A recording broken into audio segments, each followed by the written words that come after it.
Hello class, today we will solve problem number 5.8.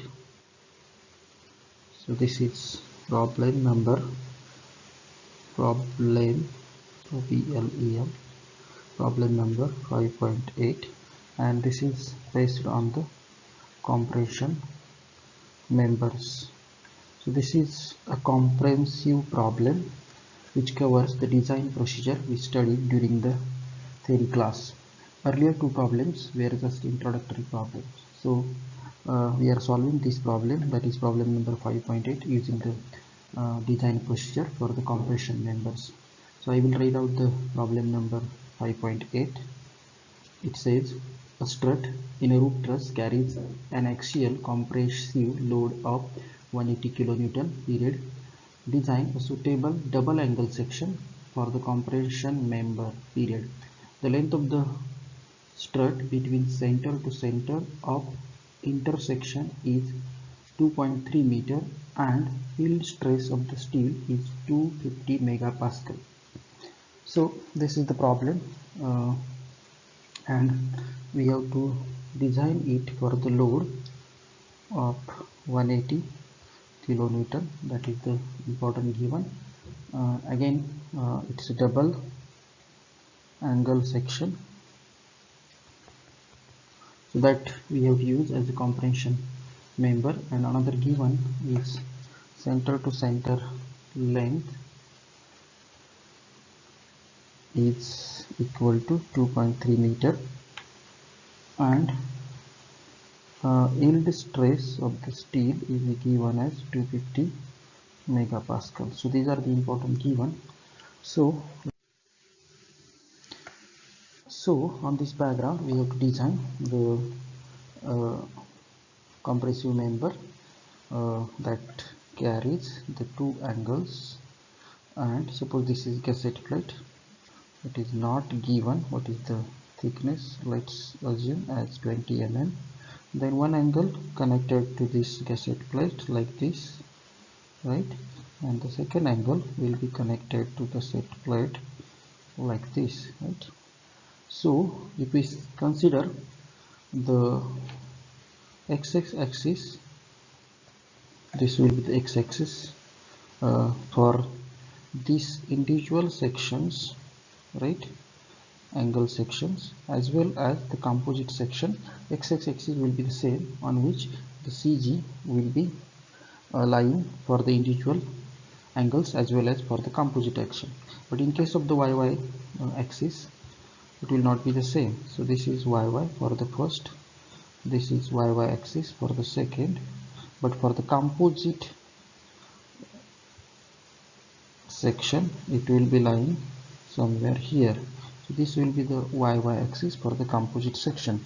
So y-y axis for the composite section, on which center of gravity is lying, is different for the composite section as compared to individual y-y axis of the or individual y-y axis of the respective angles.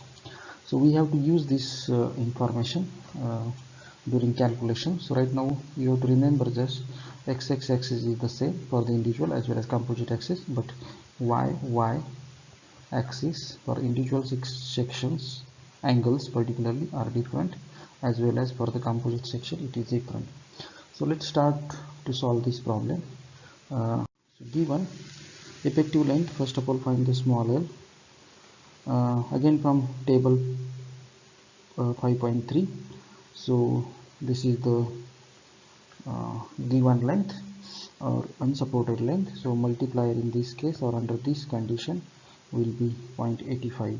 so see the case for the table 5.3 and choose the multiplier. So this length will be become 1.955 meter. So again this is from table 5.3. Then once we have the effective length, let's start solving this problem, and we will solve in such a way that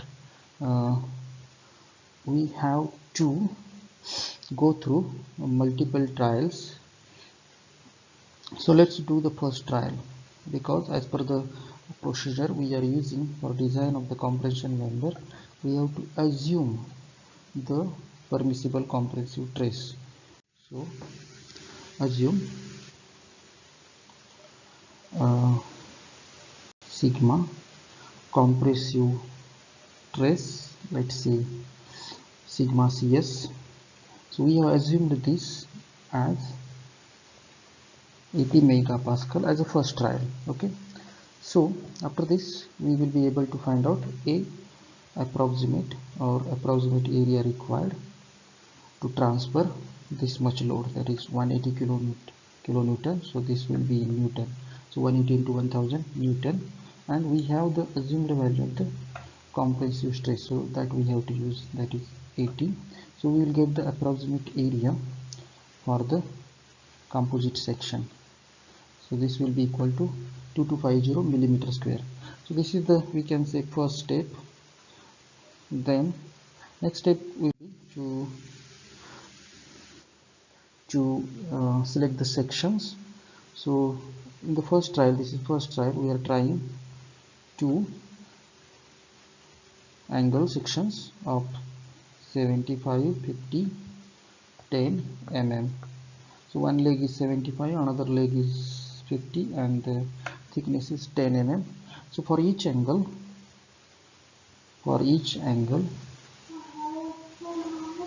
these are the characteristics from the steel table. Again this is for each angle 11.52 centimeter square. Then Rx will be equal to 2.33 centimeter. Then Iy, so Iy will be equal to, that is moment of inertia in y direction or with y axis, is 21.8 centimeter raised to 4. So again remember, these properties are for individual angle or each angle. Then one more term is there, cy is equal to 1.36 centimeter. What is this cy? I will explain you. So we have these angles, two angles, this is gusset plate, and then another angle is here, right? So individual, so this will be your this distance is 20 mm, gusset plate is 20 mm thick, and the distance from the gusset plate to the y axis of the first or the second member, so this is y axis of the second, and distance from the gusset plate, in the both cases this is cy. So this is cy. So it is not the distance from the center of the composite axis or center composite y axis of the these two angles together, but it is just the distance from the face of the gusset plate to the y axis of the individual. So this is cy, and it is 1.36 centimeter. So you have to remember this, and we require this for the calculation. So moving forward, once we have these properties for individual angles, now find out the gross area, or for strut, that is for two angles or the composite angle. Okay, composite angles or two angles together that form the compression member or the strut. So Rx, as we discussed, that will remain the same, that is 2.33, same for the individual, same as for the single angle. So this is radius of gyration in the x direction, because CG is lying on the same axis xx for the single angles, individual angles, as well as for the composite strut or the two angles together. But we do not have the value of Ry, so we have to choose minimum of the two, whether Ry is minimum or Rx is minimum, we have to find out. So we do not have the value of the Ry directly, so we have to calculate that. Ry will be equal to Iy, this is the formula for that, divided by A. So we are determining this Ry for the composite section. So we have to take this Iy for the composite section and the area of the composite section. So area of the composite section, let's find the capital A, or we can call it AC, composite section. So it will be 2 times of the area of the individual angle, that is 2 into 11.52. this is for individual angles, so it will come to 23.04 centimeter squares. So this is one requirement. Second requirement, find out the IY for the composite. I will say IYC. So for this we have to use the uh, values of let's say I, Y individual. So we have the IY values for the individual angles. We have to use that, right? IY values, and from these values we have to find out IYC. So let's do that. So if hopefully if you remember the theorem of parallaxes, we need to use that. So I will just revise in brief. This is your gusset plate. This is 20. So this is one angle. This is second angle here. Then this is YY for first angle. This is YY for second angle.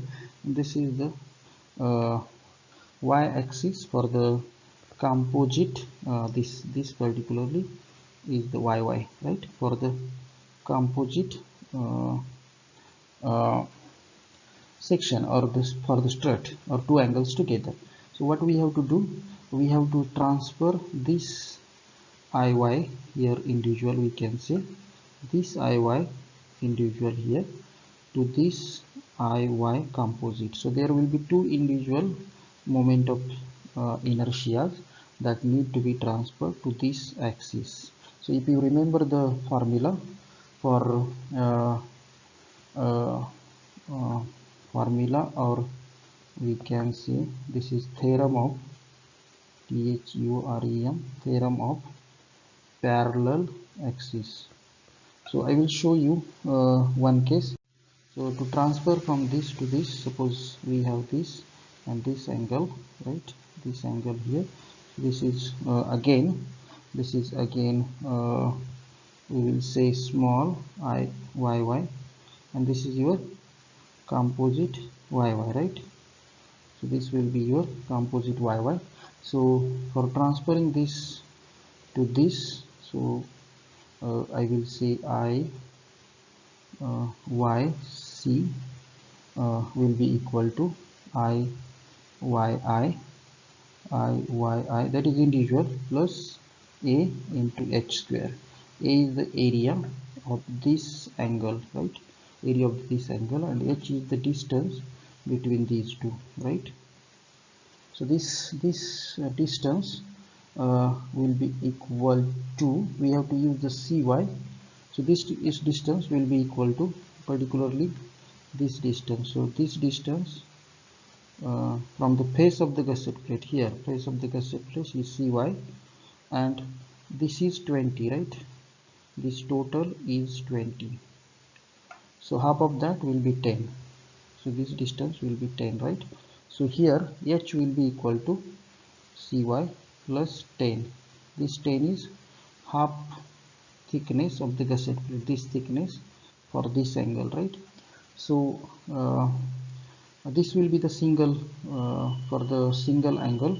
The same thing will happen for the another angle, right? Just I will redraw it. So again this will be your big YY, and this will be another your second angle. This is again small YY. So again this will happen. So IYC in this case will be this IYI plus AH square. A is again area of this angle, and H is the distance. This is again this to this is CY, and half of the this gusset plate, that is 10, right? So H will be equal to, again in this case, CY plus 10, right?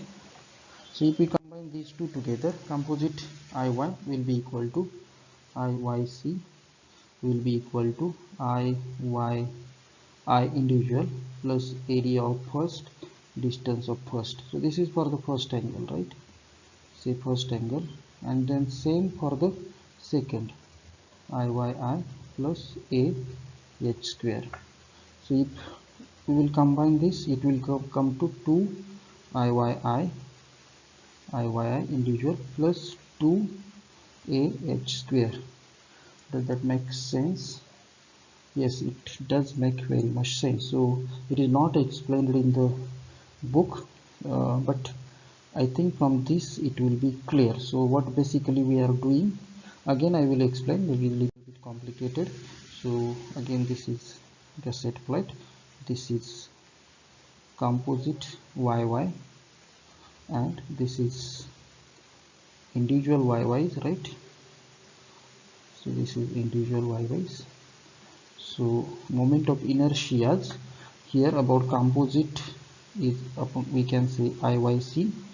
So we are transferring this individual IYI for this first angle as well as for second angle IYI, I will say. So these both we are transferring to this axis, right? And this is the composite value. So finally it will come to we put in the values or plug in the values. So it will come to 2 into IY 21.8 plus 2 into area 11.52. again I will write down here, or I will put the bracket in. So this is 2, this is area, and now h square. So h is cy 1.36 plus half of the gusset plate, that is 1 in centimeter or 10 mm, and square of that, and this is big bracket. Just I will complete, make it like this, right? So that you will not be confused. So if we solve this, Iy will be equal to or it will come to 171.9 centimeter raised to 4. So if we have Iy, we can find out Ry. So why we are doing this? Because we need Ry. So it will be equal to Iy divided by A. So again, this is for strut or for two angles. So this will be equal to 171.9. already we find out that, and this is 23.04. so this value will come to 2.73 centimeter. So our Rx is, so this is for Ry, but Rx is given, or it is same, that is Rx is, we already got this one, the table. So 2.33 centimeter. So our R minimum is Rx, right? Because Ry is 2.73. So R minimum is Rx, that is 2.33. So we use R minimum, Rx equal to R minimum equal to 2.33 centimeter, right? Then from this we can find out the slenderness ratio, right? Maximum or lambda max, we can call it lambda max, right? Lambda max equal to L divided by R minimum, right? So L is already we have calculated, that is 1.955 meter. Let's make into centimeter because our R minimum is in centimeter, and so R minimum is 2.33. So from this we can find out the lambda max. So lambda max will be equal to 83.9. so this is much less than 180. So for this figure we have to see the table number 5.4. so this value for the lambda max or the limit come from table number 5.4. so it is much less than 180. so maximum slender ratio limit is 180 and ours is 83.9. so we are good here for the lambda max. So we can say this is safe, or procedure is okay, right? So we have this. Now we can find out the so we have lambda max. Now the next job, because we have the area, right? We have the lambda max and we already have the area of the strut, or approximate area of the strut. So from the lambda max we have to find out permissible comprehensive trace AC, or earlier I used that sigma CS, both are same. So this is sigma AC or sigma CS, so permissible compressive stress. So not to confuse, I am using this sigma CS and sigma AC one and same. So sigma AC we have to find it out from permissible compressive stress from the table number 5.1 table, right? So same, by interpolation we have to get for the given value of the lambda max. So our lambda max is 83.9. So by interpolation you should be able to calculate that now. 101 minus 101 minus 90, so divided by 10. This is the individual or per unit, and it is 83, so 3.9, right? We need to multiply by 3.9, right? So if we do that calculations, our sigma AC will come to 96.71 megapascal. So we have this. So now we have everything to calculate the shape load, right? Shape load. Why we need shape load? Because we have to compare this shape load value with the given load, okay, and then we can comment about the design. So it is iterative process. So we have to find out the shape load. So this will be given by, again, trace, right? Trace into area. So this will be equal to 96.71. This is our sigma AC into area. You know that 23.04. This is in centimeter. Let's make into millimeter, right? And this is in megapascal or Newton per millimeter square. So this is Newton per millimeter square. This is centimeter. By multiplying 100 it will become millimeter square. So this will cancel out, and to make it kilonewton, just divided by 1000, right? So this will give us the value of 222.8 kilonewton. So which is better, right? Which is better or far greater than 180 kilonewton, right? So it is about, if we compare to 180, it is about 20 to 25% greater than required value 180 kilonewton. So we can comment that this is safe, this is good. It's not bad design, but it may be case of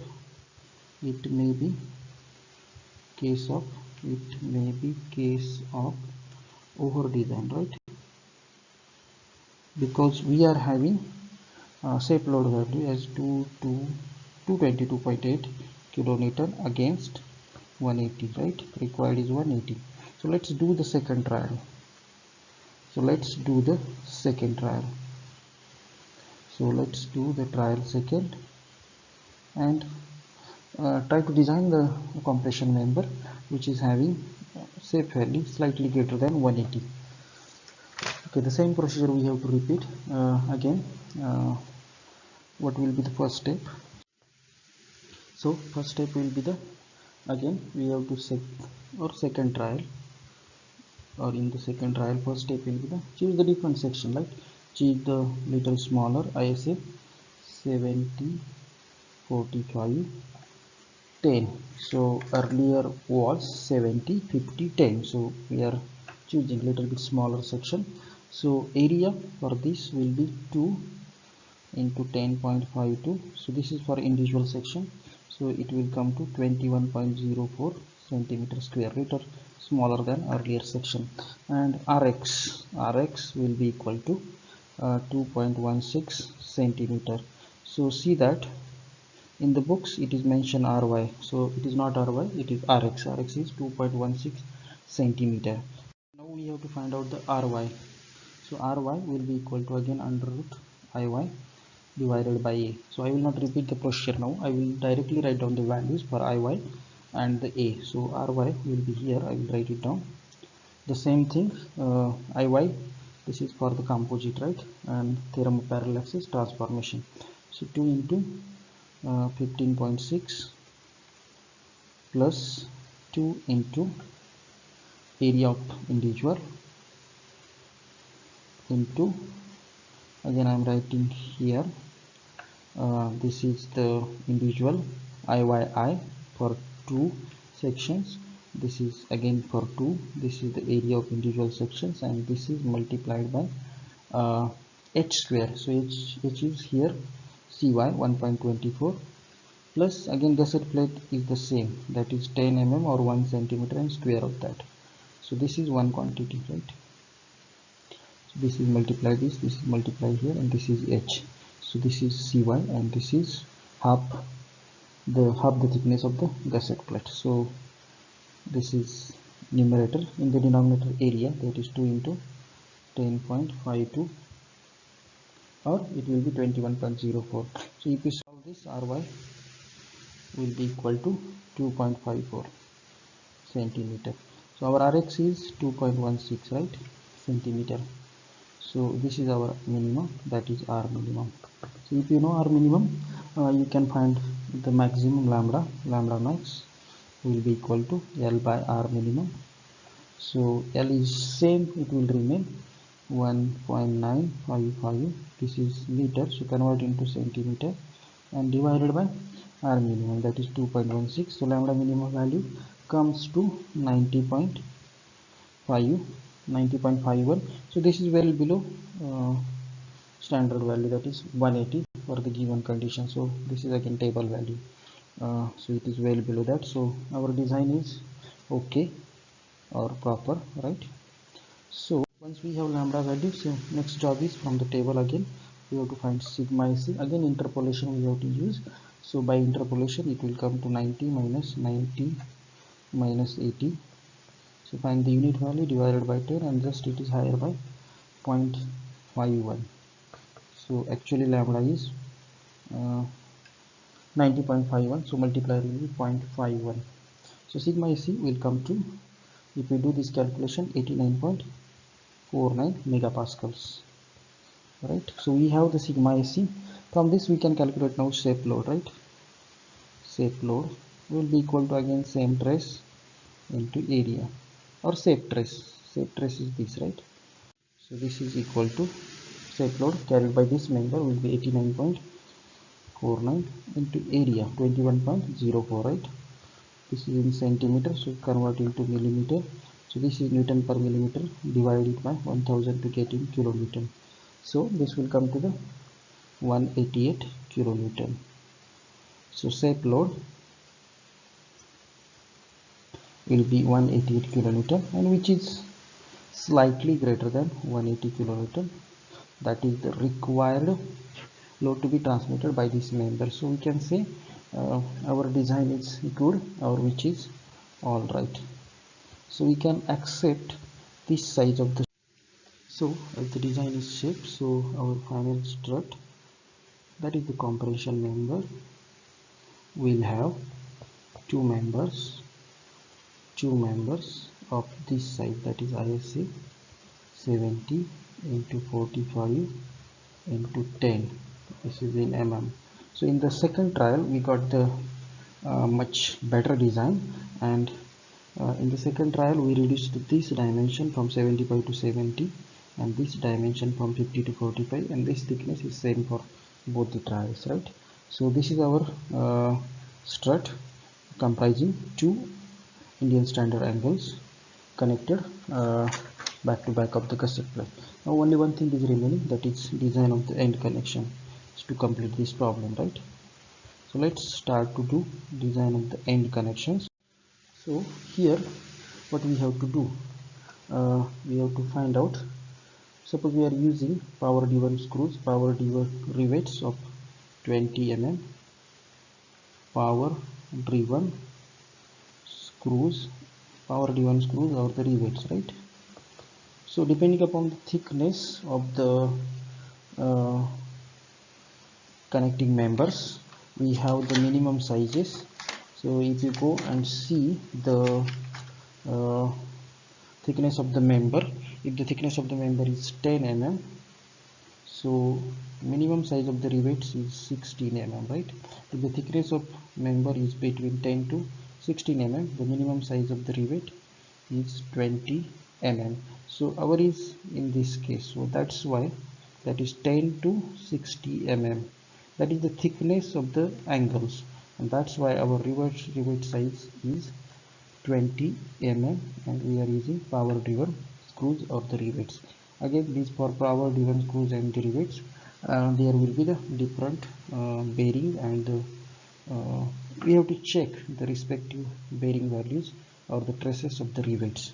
So again, this come from the table value, you have to check from the book. So let's try to design it. First of all, find out the rivet value, right, value in the double shear right, back to back, so it will be double shear.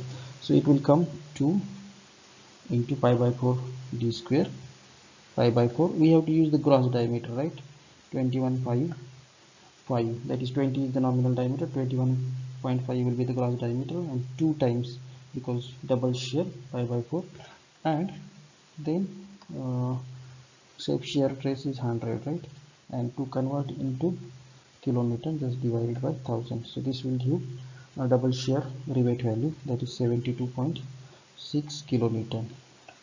Then find out the in bearing rivet value in bearing will be 300 into 20, that is uh, thickness of the cassette plate, wherein the rivet will crush. So this will be 21.5, that is gross diameter, and to make it in kilonewton, this is 1000. So this rivet value will come to 129 kilonewton. So in bearing, it's quite higher, so we have to take the rivet value that is we obtained in the double shear as equal to 72.6 kilonewton. So using this rivet value, that is for double shear, we can find out the number of rivets required.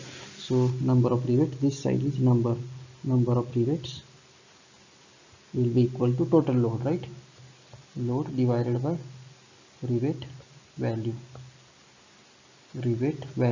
okay.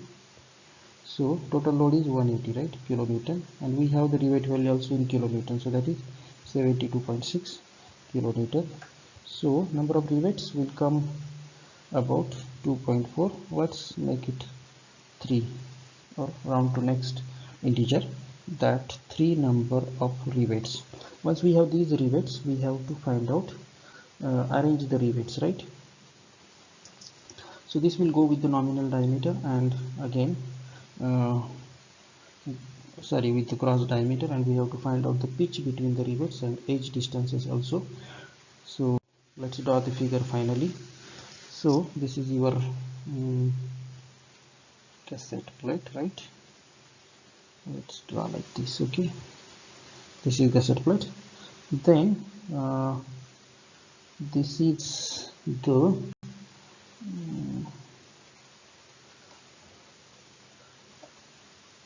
is the two angle back to back, so one angle will be here. I will show, we can see only one angle, this is the outstanding leg of that angle, right,